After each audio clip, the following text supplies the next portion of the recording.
सब आज हम लोग स्टार्ट करने जा रहे हैं आपके बिहार बोर्ड के क्लास 10 के इंग्लिश सब्जेक्ट में पैरानोमा पार्ट 2 के चैप्टर 6 को। और आपका चैप्टर 6 है बच्चों वंस अपॉन ए टाइम। तो आइए आज हम लोग लेक्चर नंबर 2 इस चैप्टर को स्टार्ट करते हैं।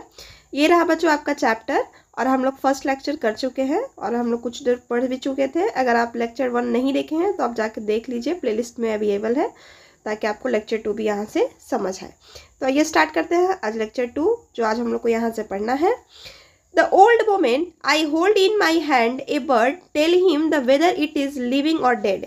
मतलब वो जो आए थे विजिटर इंटरव्यू लेने ओल्ड वोमेन से, यंग मैन, वो सब पूछते हैं कि ए बूढ़ी महिला तुम मुझे बताओ कि मेरे हाथ में जो मैंने पक्षी को पकड़ा है क्या वो जीवित है या मर गया है।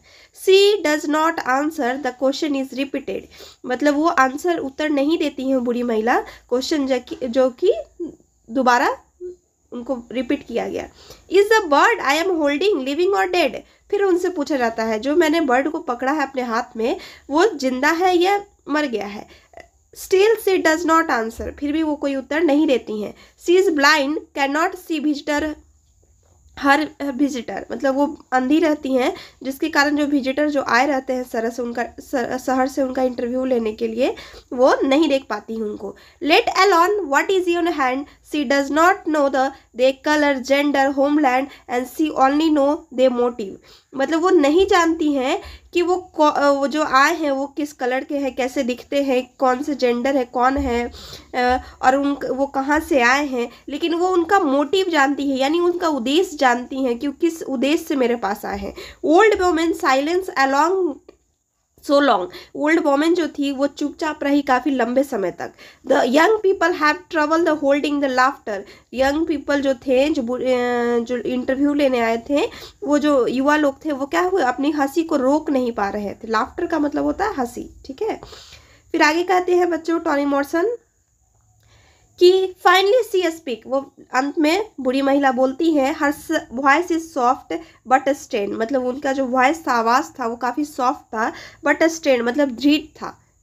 आई डोंट नो सी सेज। वो कहती है मुझे नहीं पता। I don't know whether it the bird you are holding is dead or alive but I know that I do know is that your in your hand it is your hand.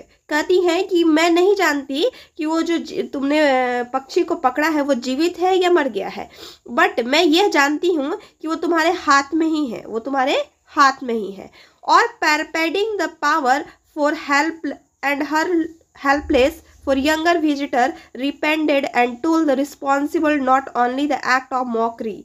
मतलब वो बुरी महिला कहती हैं कि ये जो power है किसी को मजाक उपहास उड़ाने के लिए नहीं है। मतलब हेल्पलेस का मतलब मजबूरी, लाचारी, उसके लाचारी के लिए मजाक उड़ाने के लिए नहीं है, उसके पावर को मजाक उड़ाने के लिए नहीं है। द यंग विजिटर, जो यंग विजिटर थे, जो युवा लोग जो आए थे उनसे इंटरव्यू लेने, प्रीपेंटेड मतलब उनका उपहास जो उड़ा रहे थे, ये जिम्मेवार नहीं थे उनके उपहास उड़ाने के लिए। But also the small blender of the life sacrifice to achieve aims. मतलब कहती हैं जो तुम्हारा छोटा सा जो जीवन है, जो तुमने अपने उद्देश्य को पाने के लिए, जो सफल पाने के लिए अपने जो उद्देश्य है, तुम्हारा मंजिल है, उसको अचीव का मतलब जो सफल प्राप्त करना, जो प्राप्त करने के लिए जो तुमने त्याग किया है इस छोटे से जीवन में। The blind woman shifted attention away from the extension of the power instrument through the which that power is exercised। मतलब वो जो बूढ़ी महिला है उनके अटेंशन यानी ध्यान को जो है एसेंशन ऑफ पावर, जो उनके पास जो शक्ति होती है उससे उनकी पावर को क्या कर देती है, हटा देती है, दूसरे ध्यान में लगा देती है, दूसरे बातों में लगा देती है। फिर आगे कहती हैं स्पेकुलेशन ऑन व्हाट। मतलब वो पूछती हैं अदर देन फेल्योर बॉडी। मतलब एक्सप्लेनेशन इन व्हाट मतलब क्या, जो दुर्बल शरीर है, that bird in the hand might signifies has been attractive to me. जो पक्षी है वो क्या है, उसकी जो सिग्निफिकेशन यानी जो दर्शा रहा है वो मुझे क्या कर रहा है, आकर्षित कर रहा है। बट स्पेसिफिकली सो नाउ मतलब अब मैं कह सकती हूँ thinking I have been worked I do the brought me also company so I choose the read language and the women as practice writer. मतलब ये कहती हैं कि अब मैं सोच सकती हूँ कि जो मैं आप लोगों के साथ काम करने का जो मुझे मौका मिला, ये जो कंपनी मतलब आप लोगों के साथ जो वक्त मिला, I choose the read language, मतलब मैं भाषा को समझ सकती हूँ, मैं भाषा को जान सकती हूँ, क्योंकि वो भी क्या है, एक प्रैक्टिस राइटर है, ठीक है, जो भाषा को समझ रही हैं। उसके बाद कहती है टॉनी मॉर्सन इनके बारे में, वंस ऑफ ए टाइम, एक समय की बात है, visitor asks old women question who they are this children, what did they make that encounter, what they hear in those final words, and the word is in your hand. समय की बात है कि जो विजिटर जो आए हैं, बुरी महिला जो तुमसे क्वेश्चन पूछ रहे हैं, वो बच्चे कौन है, वो बच्चे कौन थे, and what did in make encounter, और तुम उनके साथ क्या की, what did here the final word, उनका जो अंतिम शब्द था वो क्या था, the bird is in hand, क्या वो उनके हाथ में वो पक्षी थी, a sentence that gesture toward the possibility one that drop lecture, मतलब ये जो शब्द थे, ये शब्द क्या हुआ, जो गेस्टर मतलब अपने ध्यान जो दर्शा रहे थे, अपने संभावना को जो कोशिश कर रहे थे ये संभव है, उनकी तरफ ये ध्यान करती हैं। Perhaps the children here was, मतलब उनकी बातों को ध्यान से सुनने लगते हैं जो आए थे। It is not my problem, ये मेरी परेशानी नहीं है। आई एम ओल्ड फीमेल, मैं एक बूढ़ी औरत हूँ, ब्लैक हूँ, अश्वेत हूँ, ब्लाइंड हूँ, अंधी हूँ। What wisdom I have an it is now is knowing, मेरी जो बुद्धि मुझे बताती है, मैं जानती हूँ।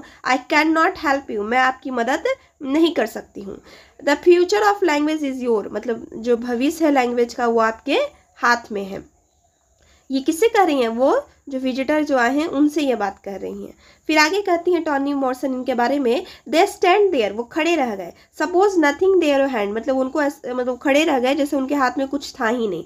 Suppose the visitor only ruse and tricky to spoken the taken seriously, इससे पहले जो वो शब्द जो बुरी महिला की जो शब्द थी, यंग पीपल जो विजिटर जो आए थे उनका इंटरव्यू लेने, उनके लिए ऐसा शब्द जो उनको सीरियसली, इससे पहले कोई शब्द को वो सीरियस नहीं ले रहे थे।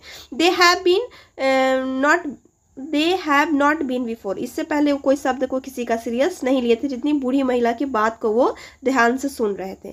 द चांस टू इंटरप्ट, मतलब ये अवसर मिला बाधा डालने के लिए, to violate adult world to message in discourage about them, मतलब एक अवसर मिला जहाँ पे बाधा डाल सके जो युवा की ये एडल्ट जो संसार है, माइसी ऑफ डिस्क्रेजी अबाउट है, मतलब उसके बारे में जानने के लिए। यू ओल्ड वुमेन, कहते हैं कि तुम एक बुरी महिला हो, ब्लेस्ड विद ब्लाइंडनेस, तुम्हारे पास क्या है, अंधे का एक आशीर्वाद है। Can you speak the language that tells about only language can how see without picture, क्या तुम बता सकती हो जो तुम्हें दिखता नहीं है बिना पिक्चर का, उस कैसे तुम उस लैंग्वेज में जानती हो। Language can alone the protect from the साइनेसियस फ्रॉम दिंग नो नेम्स, मतलब एक भाषा ही है जो तुम्हें सुरक्षा दे रही है किसी बिना डर की और नाम के। The language can only meditation, language क्या है, एक ध्यान है, भाषा एक ध्यान है।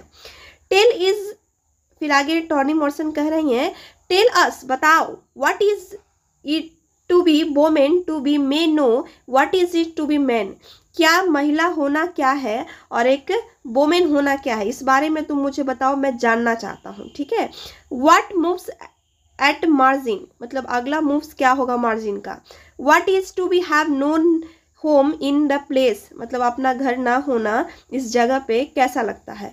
To be the set drift from you know, मतलब उनसे ड्रिफ्ट का अलग हो जाना, मतलब उनसे तुम अलग हो गई जिसको तुम जानती थी। What is it is live at the east of town that can not be your company, मतलब अकेले रहना एक शहर से बाहर एक कोने में जिसका साथ तुम जिसको तुम जानती थी उससे अलग हो गई, उस कैसा लगता है। ये बच्चे पूछ रहे हैं उनसे, जो विजिटर है उनसे क्वेश्चन ये कर रहे हैं। Tell us about the ship turn away from the हॉरिनेस Easter and placenta in the field, वो सीप के बारे में बताओ जो कि ईस्टर हॉरिलेंस, मतलब जो किनारा होता है सी का, उसके किनारा से जो आ रहा है वो क्या, उसके बारे में बताओ जो प्लेसेंटा फील्ड में है। Tell us about the warlord of slaves, उन लोगों के बारे में बताओ जो गुलाम से भरे हुए जो गाड़ी है।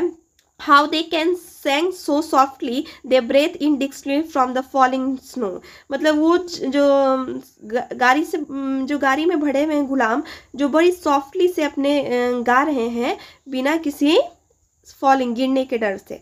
How they nay the hunch of nearest soldier that can next stop would be last। मतलब वो कैसे जानते हैं कि जो अपने कंधे पे धर कर अपने कंधे पे धर के वो बता सकते हैं कि नेक्स्ट स्टॉप जो होगा इनका क्या है, अंतिम होगा। फिर आगे इनके बारे में टॉनी मॉर्सन बता रही हैं बुरी महिला के बारे में। द इनडोर्स ओपन, इनडोर्स का मतलब आश्रम, आश्रम का जो घर था वो दरवाजा वो ओपन हुआ। एक गर्ल एंड बॉय स्टेप, एक लड़की आई और एक लड़का है जिस step away from the light, वो क्या, वो रोशनी से कदम को बढ़ाएं। दे क्लाइम इनटू द एंगन बेड, वंगन मतलब वो जो गुलाम का था उसकी तरफ वो कूदे। The boy will be gun in 3 years, मतलब ये इस बॉय के पास 3 साल के पास क्या होगा, इस लड़का के पास 3 साल के बाद गन होगा। बट नाउ इस कैरीज लैम्प, लेकिन अभी उसके पास क्या है, लैम्प लिया हुआ है। ए जग ऑफ वार्म सीडर, मतलब वार्म सीडर का मतलब होता है जो सेब हो उसका जो मिद्रा होता है उस वो भरा हुआ, वो जग जो है सेब के मिद्रा से शराब से भरी हुई है। They passes it from the mouth to mouth, फिर एक व्यक्ति से दूसरे माउथ टू माउथ वो क्या कर रहा है, वो जग पास कर रहा है। फिर आगे इनके बारे में बता रही हैं टॉनी मॉर्सन इस बुरी महिला के बारे में। देखिए कितने अच्छे स्टोरी है। The girl will be offered bread, जो लड़की रहती है वो क्या करती हैं, ब्रेड को देती हैं, ऑफर करती हैं। द पीस ऑफ मीट, और साथ में क्या देती हैं, मीट का पीस देती हैं। Something more glance into the eyes of the sea serve, जब वो सर्व करती हैं सबको तो बड़े ग्लैंस ऑफ आइज, बड़े कह सकते हैं कि पुतली पुतली आंखों से वो गौर से देखती हैं सबको जब वो सर्व करती हैं ब्रेड और पीस को। तो ऑन हेल्पिंग ईच मैन, वो हर मैन क्या करते हैं, उनकी हेल्प करते हैं। 2 for each woman, 2 महिला को एक हर आदमी हेल्प करता है। And look they look back, और उसको देखते हैं और फिर वो दोबारा घूम जाते हैं। The next stop will be the last, वो जानते हैं कि जो नेक्स्ट स्टॉपेज जो आने वाली है वो क्या है, अंतिम है। बट नो दिस वन, मतलब लेकिन किसी को भी इस बारे में कोई फर्क नहीं पड़ता है। दिस वन इज वार्म, ये काफ़ी गर्म है। इट इज़ क्वाइट अगेन, वो फिर चुप हो गई। When the children finishing speaking, जब बच्चे जो थे वो बोलना बंद कर दिए। Until the women break the silence, और अंत में क्या करती हैं जो बुरी महिला है, अपने साइलेंस को, अपनी चुप्पी को तोड़ती हैं और क्या बताती हैं। फाइनली सी सेज, अंतिम में कहती हैं, आई ट्रस्ट यू नो, मैं तुम पे विश्वास करती हूँ। I trust you with your but that is not your hand, मतलब वो कहती हैं कि मैं तुम पे भरोसा करती हूँ, मैं तुम पे भरोसा करती हूँ, मैं तुम पे विश्वास करती हूँ कि वो वर्ड जो है, जो पक्षी जो है तुम्हारे हाथ में नहीं है।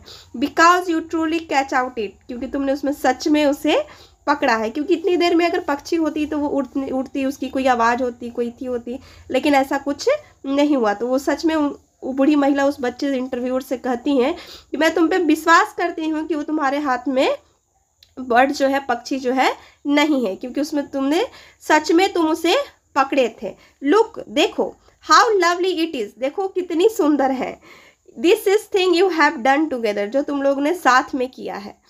तो ये था आपका एक चैप्टर जो टॉनी मॉर्सन के द्वारा था, जिसमें ये बताया गया कि बुरी महिला को जैसे इंटरव्यूअर ने उपहास उड़ाया, अंत में बुरी महिला भी उनके क्वेश्चन पे उनको लेके बताई।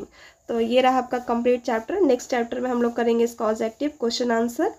अगर वीडियो पसंद आए तो लाइक और सब्सक्राइब शेयर जरूर करें। Thank you so much.